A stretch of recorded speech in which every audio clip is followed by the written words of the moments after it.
Ya,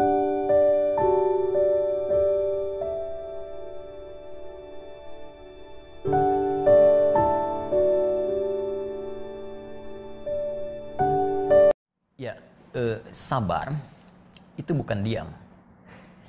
Sabar bukan menunggu pasrah. Ya, sabar adalah sebuah sikap menerima segala keputusan yang telah Allah tetapkan, diiringi ikhtiar.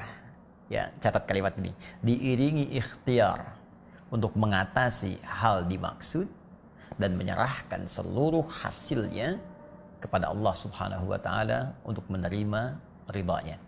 Itulah sabar. Ya, bahkan dalam konteks menghadapi wabah ini, Nabi langsung memberikan penjelasan tentang sabar dalam menghadapi wabah supaya tidak banyak orang memberikan tafsiran.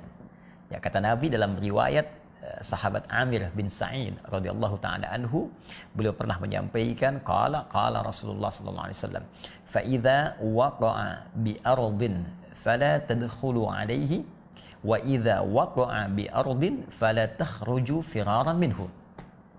Ya, kata Nabi, kalau wabah itu terjadi di satu tempat, maka cara sabar menghadapinya di antaranya, ya, karantina wilayah yang telah diketahui ada wabah itu.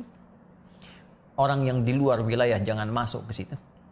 Orang yang di dalam sabar, jangan keluar karena ingin lari dari wabah, lantas tak sadar pindah wilayah, terjangkiti ya oleh wabah yang terjadi di tempat dia tinggal. Nah, ini kalimat Nabi-nya. Kalimat yang kedua, ada hadis yang disampaikan oleh Abu Usaib radhiyallahu taala anhu ketika beliau berkata, qala Rasulullah sallallahu alaihi wasallam, atani Jibril alaihi salam bil huma wat ta'un. Fa amsakatil huma bil Madinah wa nasharat ta'un fi Syam. Ya, kata Nabi, Jibril mendatangiku, menginfokan bahwa umat Muhammad SAW akan diuji dengan demam dan wabah. Dan nanti banyak yang wafat ya dalam kondisi itu. Ya, demam akan terjadi di Madinah dan wabah akan menyebar di Syam. Ya, Syam sekarang ada 4 wilayah, 4 negara. Ya, Lebanon, kemudian Palestina, Jordania, ada Syria. 8 tahun setelah Nabi wafat, tahun 18 Hijrah, tepatnya ketika Khalifah Umar bin Khattab radhiyallahu taala anhu memimpin, ya, dan wilayah Islam sudah meluas. Ya, base-nya, ibu kotanya ada di Madinah, tapi luasnya wilayah menjangkau sampai ke wilayah Syam. Dan terjadi wabah di Syam. Benar apa yang disampaikan Nabi. Nah, terjadilah kemudian wabah itu di Syam. Dan bagaimana kemudian cara sahabat menangani itu semua dalam mempraktikkan petunjuk Nabi sallallahu alaihi wasallam. Ini yang sangat menarik. Nabi memberikan petunjuk saat beliau hidup, ya, tentang karantina, ya, tentang bersabar, tentang macam-macam. Itu dipraktikkan oleh Umar. Yang paling menarik adalah bagaimana Umar selaku pemimpin bersinergi dengan stakeholder negara pada saat itu dan di wilayah tempat adanya wabah. Ya, Umar pemimpinnya, Amr bin As, ya, gubernur di Syamnya. Kemudian ada Ubaidah bin Al-Jarrah, pemimpin pasukan di wilayah itu. Kalau kita TNI Polri-nya.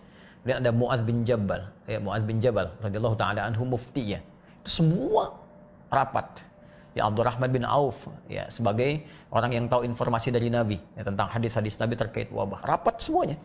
Ya, bagaimana menyusun tim? Ya, kalau sekarang gugus, ya, petugas khusus menangani hal tertentu. Ya, didudukkan, didiskusikan, dibuat sebuah sistem, datanya kemudian dibahas bersama-sama, diselesaikan bareng-bareng. Ya, sampai Amr bin As radhiyallahu taala anhu pernah disampaikan, ya, ada riwayat yang sampai dari Amr bin As radhiyallahu taala anhu menerjemahkan kalimat Nabi tadi dengan memberikan instruksi langsung kepada masyarakat. Ya, kata Amr bin As radhiyallahu taala anhu, fatafarraqu fi syu'ab, ya, wa fil audiyah. Kata Amr bin As radhiyallahu taala anhu, ayo buat social distancing, menyebar. Ya, ini wabah ini seperti api, ya. Kalau kita menyatu, maka terkena semuanya, menjalar cepatnya seperti api, tersambar-sambar. Maka kata beliau, buat social distancing, menyebar. Ya, bikin kelompok-kelompok, bahkan kalau perlu ke lembah-lembah supaya semuanya terlihat ada jarak, Dari situ dipetakan mana yang terkena, mana yang tidak, dan mudah untuk diambil kemudian tindakan mengatasi itu. Nah, ini diantaranya. Jadi poinnya adalah mesti ada ikhtiar yang konkret dalam konteks menghadapi ini, dalam menerjemahkan kalimat sabar, tidak hanya diam pada pernyataan sabar, menerima begitu saja. Nah, itu poinnya. Ya. Allahu ta'ala a'lam bissawab. Baik, cara konkret berikhtiar kalau kita mengambil dari kalimat tadi yang telah kita bahas, pertama mesti ada sinergi. Ya, kalau konteks kita sekarang di Negara Kesatuan Republik Indonesia, kita semua mesti bersinergi. Ya, kalau kita ingin amalkan sila ketiga Pancasila, ya, persatuan Indonesia. Ini saatnya kita amalkan. Semua bersatu, rakyat bersatu, ya, dukung pemerintahnya mengatasi itu, pemerintah bersinergi dengan wilayah-wilayahnya, gugusnya kemudian dioptimalkan, ya. Pemuka agamanya kemudian juga didorong untuk memberikan ketenangan pada masyarakat, ya, hal-hal yang mungkin muncul di tengah masyarakat untuk diberikan solusi, keluar fatwa-fatwa. Nah, itu bersinergi semua. Ini bagian pertama. Jadi kalau kita tidak bersinergi, maka yang terjadi nanti adalah kesulitan mengatasinya. Alih-alih kita katakan kekacauan misalnya. Ya, Anda bisa bayangkan kalau dalam situasi yang tengah kita mengatasi wabah masih ada yang bikin hoax, kan? Masih ada yang saling mencela. Ya, masih ada yang saling ingin menikam dan sebagainya. Bagaimana kita bisa mengatasi hal yang besar sementara yang kecil-kecil pun tak bisa kita atasi? Maka ini yang bagian yang pertama, kita harus bersatu. Ya, bersatu, semua hal yang bisa kita kerjakan secara positif kita lakukan. Yang punya harta berlebih ya jangan cuma dipamer-pamerkan saja. Ya, jangan cuma ditampil-tampilkan. Ini saatnya kita berbuat sesuatu untuk negara. Kemudian yang punya kedudukan membuat kebijakan-kebijakan terbaik, rakyat juga disiplin, ya menjalani itu dengan cara yang baik dan terukur, serta pemuka agama memberikan fatwa-fatwa yang menenangkan di masyarakat, dan ahli-ahli terkait virus, khususnya virus corona misalnya, atau virus secara umum, memberikan edukasi kepada masyarakat. Ya, bahwa ini virus ini begini, ini seperti ini, strukturnya begini, penyebaran seperti ini, supaya pengetahuan merata di kalangan masyarakat dan bisa mengambil sikap yang terbaik. Saya kira seperti itu.